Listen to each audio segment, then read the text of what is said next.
그런데 교학사 역사교과서 반대 운동의 중심에는 역사정의 실천연대가 있습니다. 전교조와 민족문제연구소 같은 400여 개 진보좌파 시민단체들이 참여하고 있는데 과거에는 광우병 촛불 시위와 평택 미군기지 반대 운동을 벌였습니다.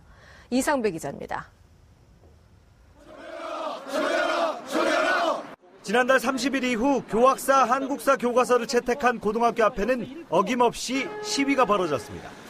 이 같은 조직적인 교학사 교과서 반대 운동은 전교조와 민족문제연구소, 역사문제연구소 등 진보좌파 465개 시민단체가 결성한 역사정의실천연대가 이끌고 있습니다.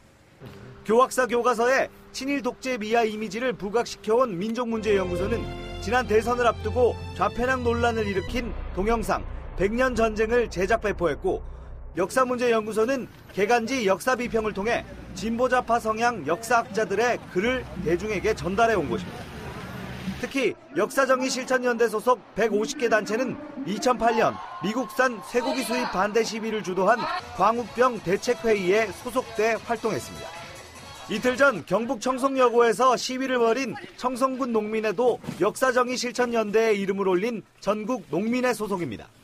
교학사 교과서를 채택했던 학교들은 온오프라인을 통해서도 외압에 시달렸습니다. 원칙도 없고 규칙도 없고 그냥 테러에 테러. 전화해서 막 욕하고 친일주의자인데 내국노인 것처럼.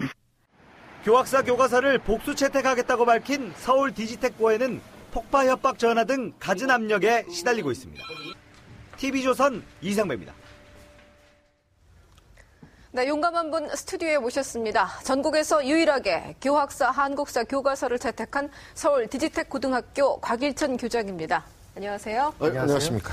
네, 한국사 교과서를 채택한 이유 들어볼 수 있을까요? 네, 교학사 교과서를 채택을 했는데요. 네. 물론 약간 시기적으로 저희가 두 번에 걸쳐서 이제 하는 모습이 됐고 했는데, 중요한 것은 뭐 작년부터 또 그 이전부터 사회적인 합의가 네. 우리 학생들에게 균형 잡힌 역사 교육을 해야 되겠다. 네. 그 말은 뭐냐면 사실은 우리나라의 경제적인 발전, 뭐 기적이라고도 표현하고 네. 또 민주화의 그 정착 과정, 그 다음에 또 인권 신장에 대한 문제, 그런 것에 대해서 한국인들이 굉장히 자긍심을 가질 수 있는 분명한 소재가 있고 또 그런 필요성이 대두됐는데 그런 것들이 상대적으로 사실은 너무 그 과소평가돼 있고 또 그런 것을 가리킬 수 있는 자료들이 교과서에 담아있지 못했고 또 그런 차원에서 그 교학사가 그런 노력을 해서 만들어냈죠. 근데 이게 정식 지금 채택한 거로 봐야 됩니까? 저희 학교의 경우요. 그래서 저희는 사실은 작년 말에 채택할 때는 교과서라는 거는 하나밖에 채택을 할 수 없나 보다. 그래서 다른 교과서를 채택했다가 한 다음에 이제 그 언론에서 뭐 다른 학교의 경우에 뭐 복수 채택을 한 학교가 있는 것을 보면서 저런 방법이 있었구나. 예. 그래서 저희도 추가로 지정을 하면은 되겠구나. 그것은 결국 목적은 균형 잡힌 시각을 해서 그렇죠. 뭔가 좀 이렇게 진보적인 것, 또 보수적인 것, 네. 이런 것을 균형 있게 가리키면 결국 혜택은 학생들이 가고 이제 절차상에 저희가 놓친 네. 부분이 그럼 있지만 뭐 일부에서 얘기하는 대로 뭐 이게 논란이 되니까 이 채택해서 뭐 소영웅주의 아니냐 이런 거는 좀 틀린 말이네요. 틀린 말이기도 하고요. 사실 제가 부담스럽기도 하고 제가 지금 막 시작하면서 용감한 분이라는 표현을 하셨는데 네. 그것도 상당히 제가 조금 부담스러워요. 그래서 제가 부담스러우실 텐데. 그렇죠. 그러다 보니까 그런 또 일도 연관이 되는 것 같기도 네. 하고 그래서 제가 마침 어제 여기에 출연해서 설명드리기로 약속은 했는데 오늘 오후에 우리 선생님들하고 얘기를 하다 보니까 저보고 그런데 안 나가시면 안 돼요 이런 말씀도 하시더라고요. 그래서 왜 그런가 했더니 말씀대로 제 뜻을 어떻게 보면 사회에서 볼 때는 굉장히 또 자의적으로 해석하고 하니 제가 뭐 용감한 사람처럼 하는 것처럼 보이고 또 오늘 소영웅주의라는 말도 나온 것은 굉장히 저로서는 참 가슴 아픈 일이고 네. 또 저만 가슴 아픈 일이 아니라 저와 딸려있는 식구인 우리 학생과 선생님들에게도 결코 좋은 쪽으로만 영향을 주는 것이 아니라서 좀 걱정이 됐었습니다.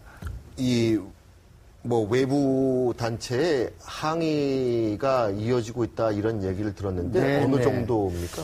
저희가 어제는 많이 전화도 오고 그랬었어요. 그런데 오늘은 많이 좀 잦아지긴 했고요. 전화해서 뭐라 그럽니까?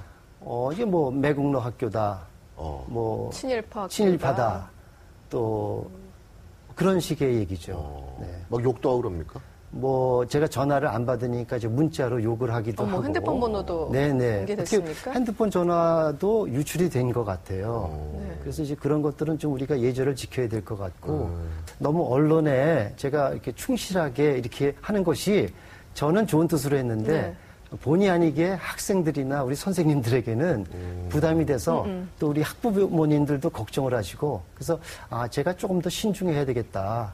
끝까지 중도 끝까지 포기요. 가시나요? 중도 포기는 끝까지 가는 겁니까? 네, 그러니까 뭐 표현을 그렇게 하시면 또 거부하시는 뭐 분들이 있어서 항의가 거세다 그러니까. 아니 저희는 본연의 업무대로 균형 잡힌 역사 교육을 위해서 뭐 추진할 겁니다. 네, 오늘 말씀 고맙습니다. 감사합니다. 감사합니다. 박근혜 대통령이 연일 각계각층 인사들과 신년회를 이어가고 있습니다. 오늘은 이공계 인사들을 만났는데 6월 지방선거를 의식해서 소통 강화에 나선 것으로 보입니다. 최현영 기자입니다. 박근혜 대통령이 과학기술과 정보, 방송통신인들과 신년 인사회를 가졌습니다. 여러분이 주역이 되어 경제 부흥을 이루고 희망의 새 시대로 가는 길을 열어주시기를 바랍니다. 부쩍 외부 활동을 늘리고 각계각층과의 신년 인사회를 연달아 가지고 있는데 6월 지방선거를 의식한 소통 강화로 보입니다. 첫 기자회견을 열고 여당 관계자들과 만찬을 잇따라 여는 것도 불통 해소 의지라는 겁니다. 박 대통령은 경제 활성화와 성과에도 주력했습니다. 이공계 인사들을 만나 정부의 경제혁신 3개년 계획에서 창조경제 발전은 가장 중요한 핵심 중에 하나라고 강조했습니다. 지난 한 해가 창조경제에 싹을 틔운 시간이었다면 새해부터는 본격적으로 결실을 거둘 수 있도록 해야 한다고 생각합니다. 특히 2013년도는 ICT 수출액이 전년 대비 10% 가까이 증가해 사상 최대 실적을 달성하는 등 우리 과학기술과 정보통신 발전에 중요한 전환점이 만들어진 해라고 평가했습니다. 한편 박 대통령은 오늘 청와대에서 가진 블룸버그 통신과의 인터뷰에서 환태평양 경제 동반자 협정인 TPP 참여 추진 입장을 재확인하고 중국과 베트남, 인도네시아 등과의 FTA 협상에 진전이 있기를 기대한다고 말했습니다. TV조선 최현영입니다. 데니스 로드먼이 북한 김정은에게 명품 모피코트 등 $10,000가 넘는 사치품을 선물해 유엔 대북제재 결의를 위반했다는 주장이 제기됐습니다. 미국 정부가 조사에 착수했습니다. 신은석 기자입니다. 북한은 미국 프로농구 선수 출신인 데니스 로드맨이 김정은의 선물로 준 술을 공개했습니다. 모의 마음을 담아 데니스 로드맨은 원수님께 지성어린 선물을 상가드렸습니다. 그런데 로드만의 선물들이 대북 금수품이라는 주장이 제기됐습니다. 미국 존스 홉킨스대 데니스 헬핀 연구원은 로드만이 수백 달러 상당의 위스키를 비롯해 유럽산 크리스털, 이탈리아제 최고급 의류, 모피코트, 영국제 핸드백 등을 갖고 방북했다고 밝혔습니다. 유엔 제재 규정 위반이라는 겁니다. 미국 정부도 즉시 조사하겠다고 밝혔습니다. Under the UN sanctions, there are certain sanctions against luxury goods. Yes. Providing gifts of. I think it was for sale. Okay. Yeah. We'll check. I'm happy to check and see if there's more to report on that. Scott? 유엔 안전보장이사회는 2006년과 지난해 대북 사치품 수출을 금지한 바 있습니다. 로드만이 유엔 결의안을 위반한 것으로 드러날 경우 고모부를 처형한 김정은을 더 이상 못 만날 수도 있습니다. TV조선 신은서입니다.